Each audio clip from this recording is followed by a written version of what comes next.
ഇന്ത്യക്കും 25% ബാധകമാകാം എന്ന് പറയാനുള്ള കാരണം, ഇന്ത്യ ഇറാന് കയറ്റി അയക്കുന്നത് അരി, ചായ, പ്രത്യേകിച്ച് ബസ്മതി റൈസില്ലേ, ബിരിയാണിയൊക്കെ ഉണ്ടാക്കുന്ന അരി, ചായ, പഞ്ചസാര, മരുന്നുകൾ, ഇലക്ട്രിക്കൽ എക്യുപ്മെൻറ്റ്സ്, ഫൈബേഴ്സ്, നാരുകൾ, കൃത്രിമ ജ്വല്ലറി, ഇത്രയും ഇന്ത്യ അങ്ങോട്ട് കൊടുക്കുന്നുണ്ട്. ഇറക്കുമതി ചെയ്യുന്നത് ഇന്ത്യ ഡ്രൈ ഫ്രൂട്ട്സ്, ഉണക്ക പഴങ്ങൾ, രാസവസ്തുക്കൾ, ഗ്ലാസ് വെയർ, ഗ്ലാസ് കൊണ്ടുണ്ടാക്കിയ ഉപകരണങ്ങൾ, ഈ ഇരുമ്പ് അയിരൊക്കെ ഉണ്ടല്ലോ, മിനറൽസ്, അത്, പഴം, പെട്രോളിയം ഉൽപ്പന്നങ്ങൾ, ഇതൊക്കെ ഇറക്കുമതി ചെയ്യുന്നുണ്ട് നമ്മൾ. നമുക്ക് ഈ ചാബഹാർ പോർട്ട് നമ്മൾ വികസിപ്പിച്ചുകൊണ്ടിരിക്കുകയാണ് ഇറാനിൽ.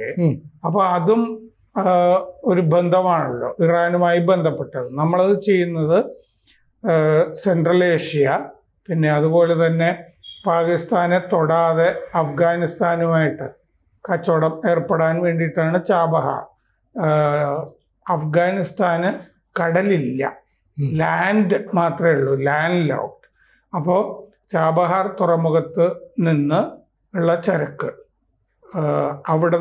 അവിടെ എത്തിച്ച ശേഷം അഫ്ഗാനിസ്ഥാനിലേക്ക് എത്തിക്കാനാണ് നമ്മൾ ചാബഹാറിലൊരു പോർട്ടൊക്കെ ഉണ്ടാക്കിയിരിക്കുന്നത്, മധ്യേഷ്യയിലേക്ക്. അപ്പോൾ 2015 ചാബഹാർ തുറമുഖം വികസിപ്പിക്കാനായിട്ട് കരാറിൽ നമ്മൾ ഇറാനുമായിട്ട് ഏർപ്പെട്ടത്. 1950 മാർച്ചിൽ സൗഹൃദ കരാർ ഇറാനുമായിട്ട് ഇന്ത്യ ഉണ്ടാക്കിയിട്ടുണ്ട്, നെഹ്റുവിൻ്റെ കാലത്ത്. അത് കഴിഞ്ഞ് വാജ്പേയി 2001 വളരെ വർഷത്തിന് ശേഷം ഇറാനിലേക്ക് പോയി. ടെഹ്റാൻ പ്രഖ്യാപനം നടന്നു, കരാറുകളുണ്ടായി.